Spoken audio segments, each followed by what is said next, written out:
Hey, welcome back to DATQVAULT video lectures. This is lecture 3.1, and we're going to do an introduction to acid-base chemistry. Acid-base chemistry is going to be extremely important on the DAT. You're probably going to see quite a few questions on it. Also, it's important to really understand acid-base chemistry because it really lays the framework for understanding a lot of mechanism questions that you'll see in organic chemistry on the DAT. So, just to get started, there's two main models of acids and bases. The first model is the Bronsted-Lowry acid and base model, and this model just defines an acid as a molecule that donates a proton, and then a base as the molecule in the reaction that accepts the proton. A base in the Bronsted-Lowry model has to have a lone pair of electrons to actually accept the proton. So that's a really important thing to be able to identify. The other model is the Lewis acid and base model. In this model, an acid is defined as a molecule that just accepts an electron pair, and then the base is the molecule that donates the electron pair to the acid.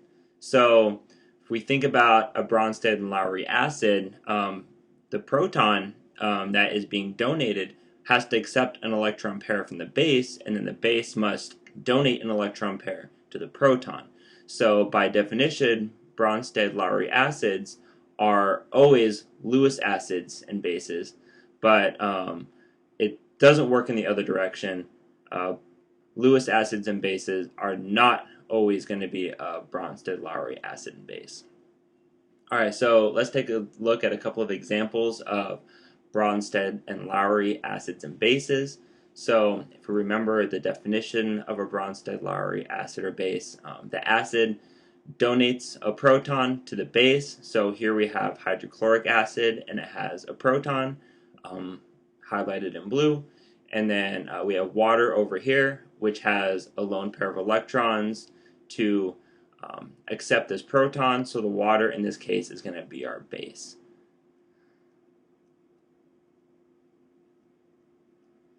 Alright, so just to introduce you to kind of some arrow pushing stuff, these electrons here are going to grab this proton, and then the electrons in this bond between hydrogen and chlorine are going to go to chlorine.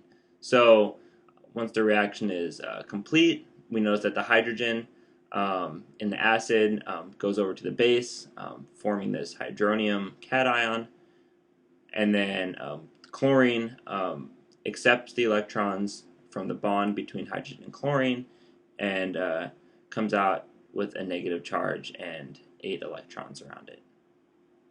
Alright, so in the Bronsted-Lowry acid-base model, this would be considered our conjugate acid.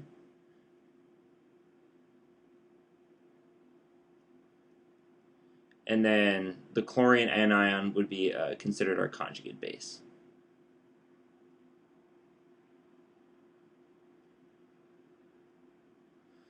We call these conjugate acids and bases because if we were to do the reverse reaction, if we were to go from this side and react it to form our reactants again, we just have an electron pair grabbing the proton from the hydronium. Those electrons would go back onto the oxygen between the oxygen-hydrogen bond, and then we would just reform our acid and base reactants. This is known as a chemical equilibrium, and we'll go over that later on in the lecture. Alright, so just to go over one more example of a Bronsted-Lowry acid and base, here we have ammonia, and here we have a carboxylic acid. Carboxylic acid has a proton on it, so this is, of course, going to be our acid. This proton is going to be donated to ammonia, which has a lone pair of electrons to accept the proton, so this is going to be our base.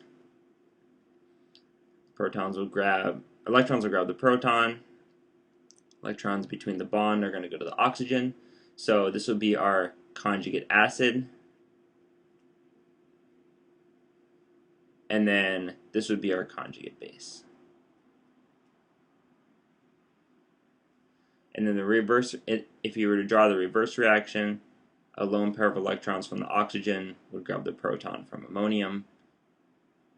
and those electrons will go back onto the nitrogen, reforming your reactants. Alright, so this is a basic Bronsted-Lowry acid-base model. Let's go and check out a few examples of Lewis acids and bases.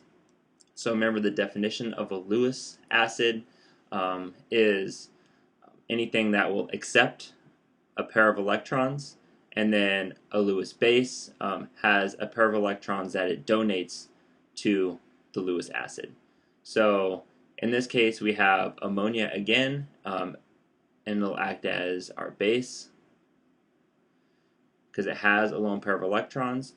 Boron trifluoride over here has no lone pair of electrons to donate, so, or electrons in general to donate, I guess they don't always have to be lone pairs of electrons. This is going to be our acid. Electrons are going to go to boron, and then we're going to form a chemical bond.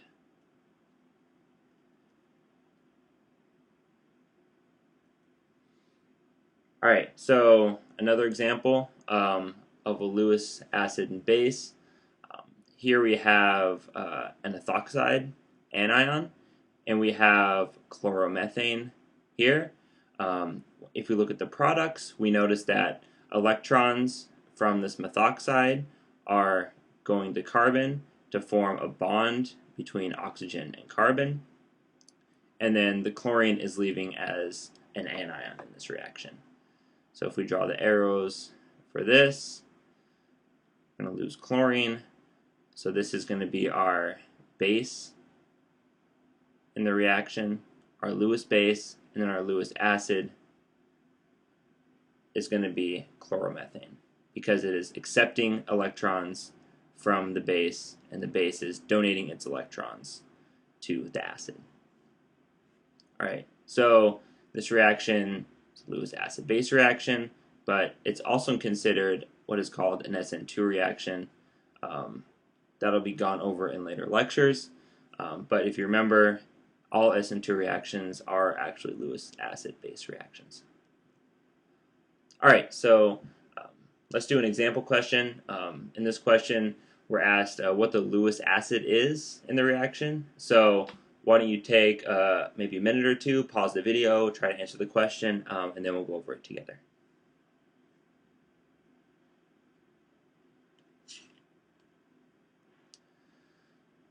Alright, so in this question we're asked what the Lewis acid is in the reaction, and if we remember what a Lewis acid is, it is a thing that is accepting electrons, so, and the Lewis base is donating electrons. So in this reaction we have two molecules that are reacting. So if we draw out the reaction, we're forming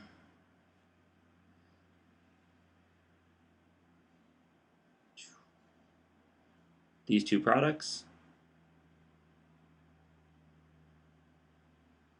So the fact that this product here has a negative charge on it, it must be accepting electrons, and this product here has a positive charge on it, so it must be somehow donating its electrons.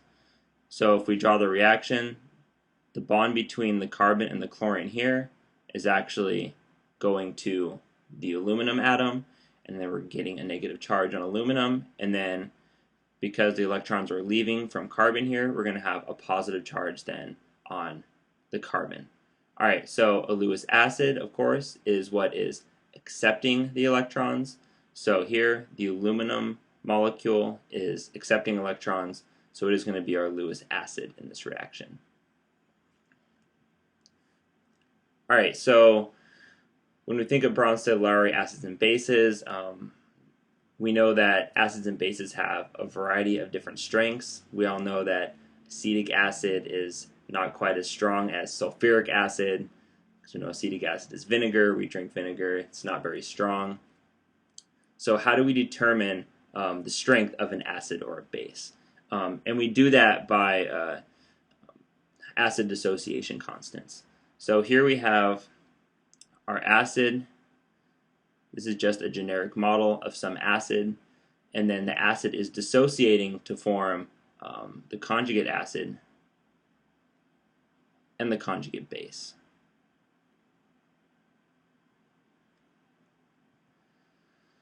So the acid dissociation constant is just defined as the concentration of the conjugate base and conjugate acid with respect to the starting acid.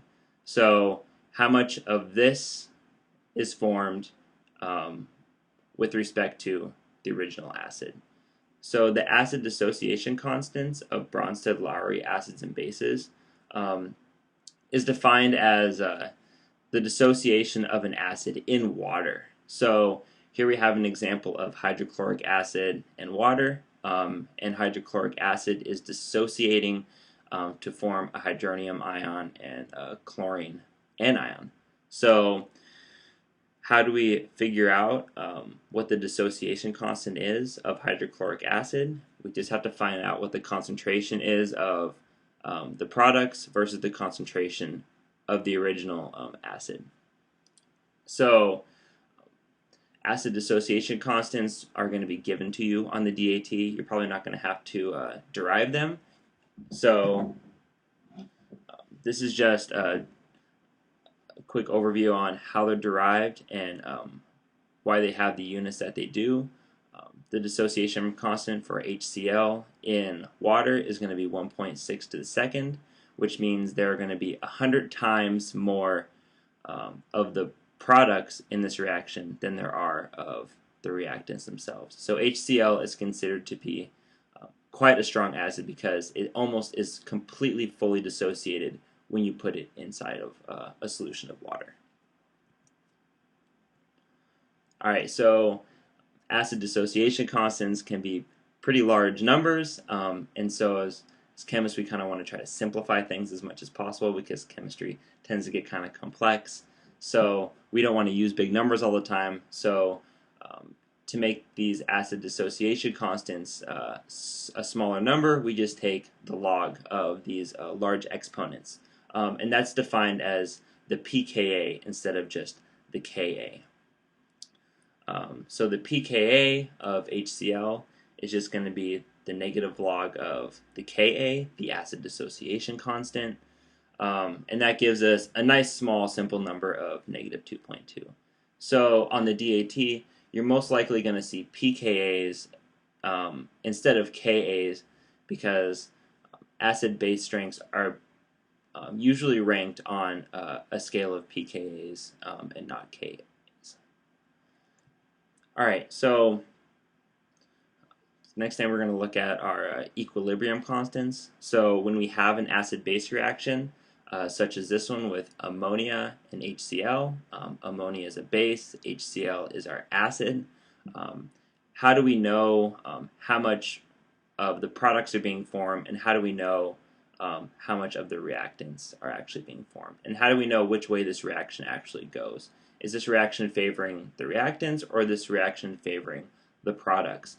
And this is what the equilibrium constant actually tells us. It gives us an idea of which way the reaction goes, to the left or to the right, and it also gives us an idea of the magnitude at which that reaction goes in either direction. So the equilibrium is defined as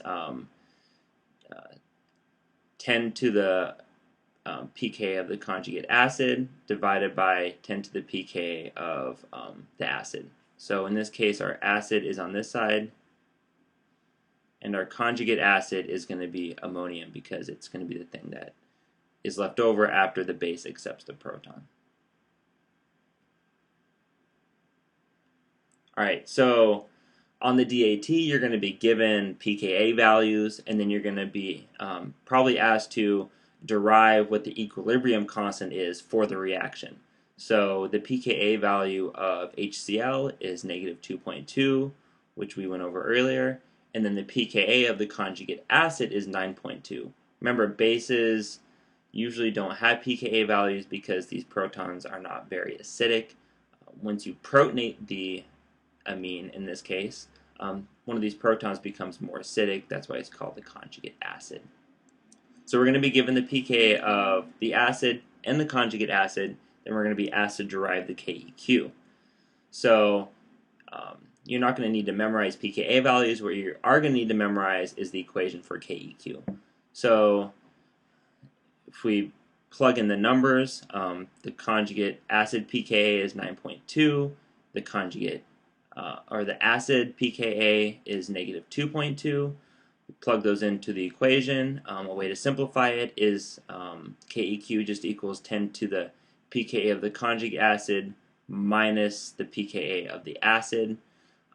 In this equilibrium, we end up with a number of 10 to the 11.4.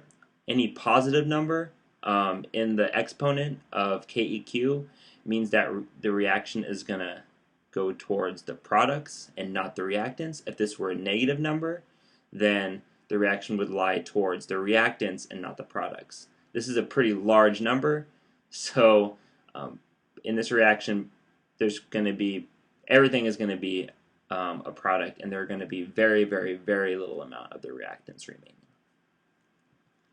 All right, so let's do an example question on an equilibrium constant. So why don't you take a few minutes, pause the video, try to figure out what the equilibrium constant is for the reaction between these two reactants to form these products, and then we'll go over the problem together.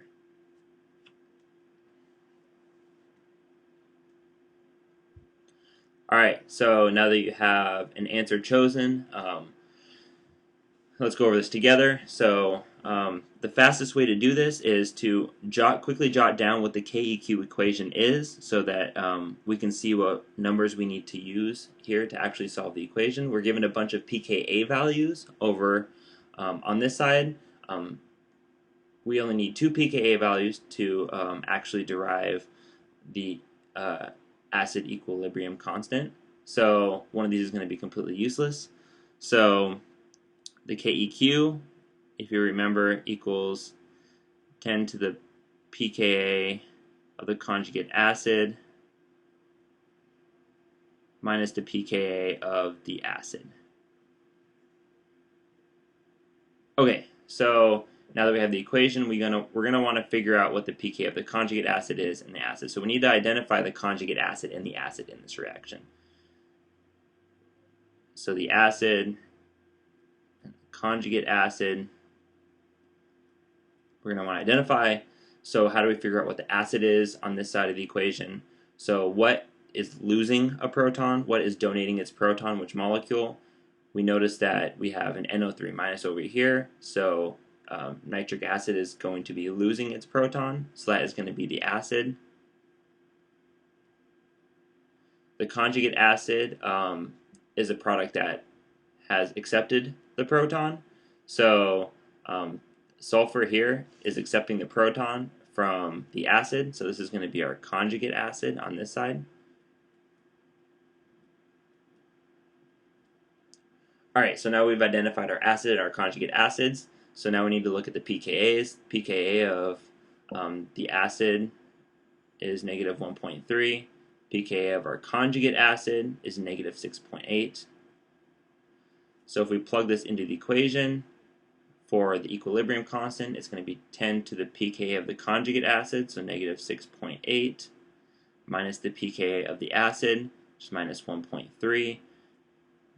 We add these together, and then we get an answer of 10 to the negative 5.5 as our equilibrium constant for the reaction between these two acid and bases. Alright, so answer B is our answer, 10 to the negative 5.5. That's the quickest way to solve an equilibrium constant for a Bronsted-Lowry acid-base equation. So this was just a quick introduction to acids and bases.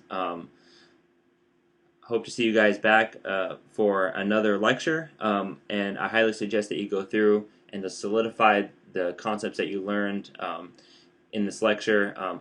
Try to answer a few questions on especially equilibrium constants of acids and bases reactions, and then trying to identify what Bronsted and Lowry acids and bases are and look like.